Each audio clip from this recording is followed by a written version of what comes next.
In the name of the Father, and of the Son, and of the Holy Spirit, Christ is in our midst.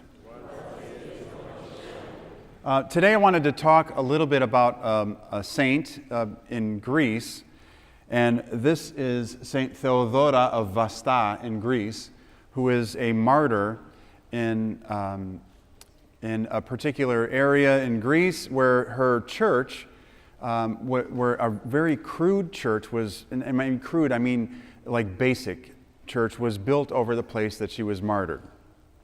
Now, when she was martyred, the earliest that they say the date was about 1,000 years ago. So we're looking at the 11th century when she was martyred, at least. There's some varying dates of when people felt that she was, when she was martyred. But her particular, when she was martyred, she said a couple interesting things as she was being martyred. She said, "May my body become the church, become a church.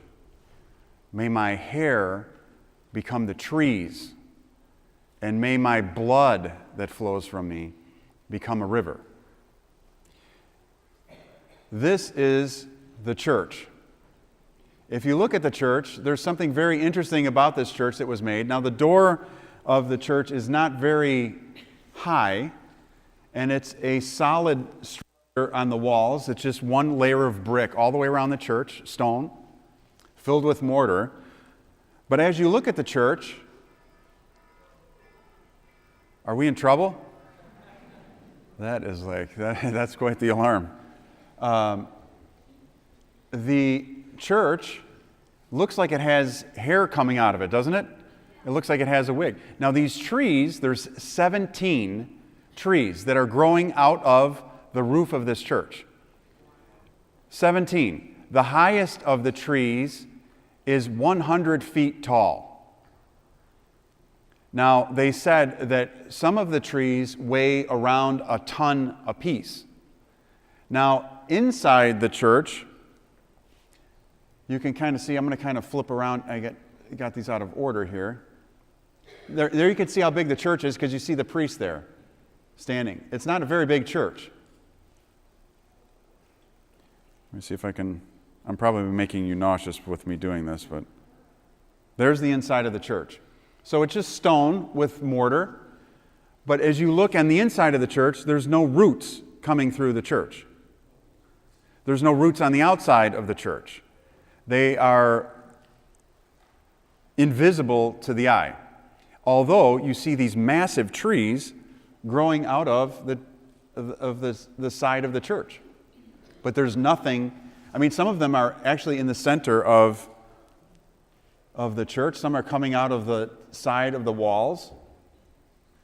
Let me go back here so you can see a little bit more of the trees.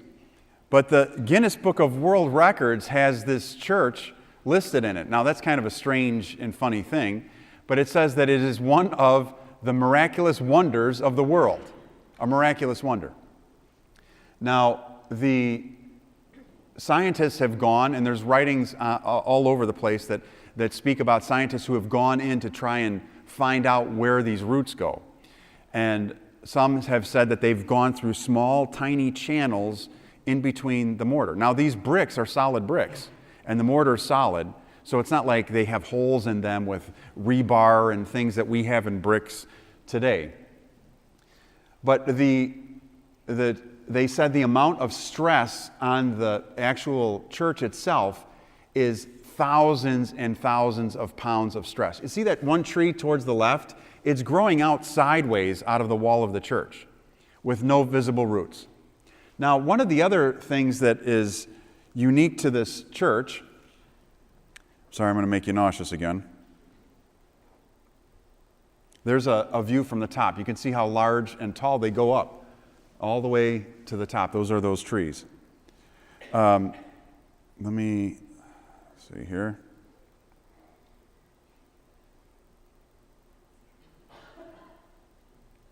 There we go. Look at the bottom corner down here, right there, and you'll notice that there's a river going underneath the church.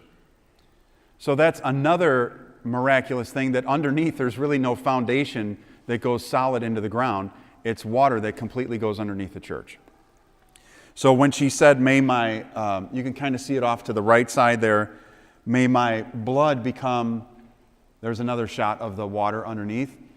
May my blood become the river, may my hair become the trees, and may my body become the church. That this church was built on the actual site where she was martyred. Now, you might be looking at it and saying, well, how did this happen? How does this work? And one of the things that scientists in Greece, Orthodox scientists in Greece who have looked at this, say, we don't know.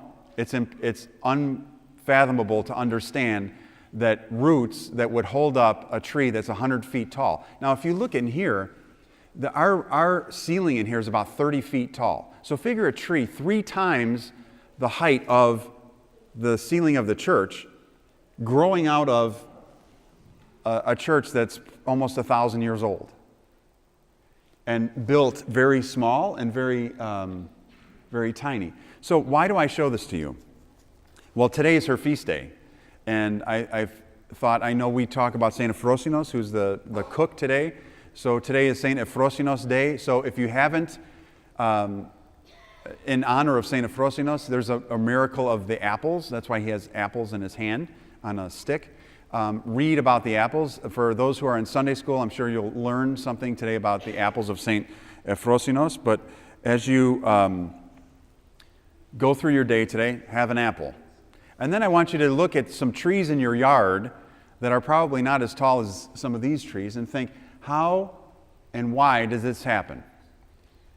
No one can explain it, but one of the things that we see is that many times the martyrs knew things that were going to happen and things that would be spectacular in their following of their death.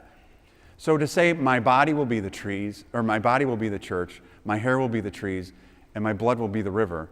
And then to see this happen, you say, you know what, there's very much something to be said here about that proclamation of this miraculous church. Now, nowhere in the world, not one other place in the world, is there anything like this. Nowhere.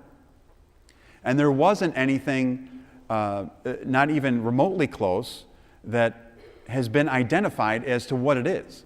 We have something that is miraculous. You see it, you might see it and say, well, how did that happen? But then when you hear about the fact that this martyr actually said these things, you understand that God has shown this miraculous church as a sign and as a gift for all who would come and to see this amazing church. Now, 17 trees growing out of the roof. So when you look inside the church and you look up at the roof, there's nothing. And the roof, they say, is only centimeters thin. Centimeters thin. You think about it. That's tiny. Just little, and these thousands and thousands of pounds on there. So I wanted to show you this today, not as so much as a sermon to, from the words of God to inspire, but I wanted to show you these pictures to show you that the words of God come true when they are proclaimed by the saints and when the church shows these things to you. You may have seen this. Some of you I know for sure about this saint, and some of you, this would be the first time you heard about it.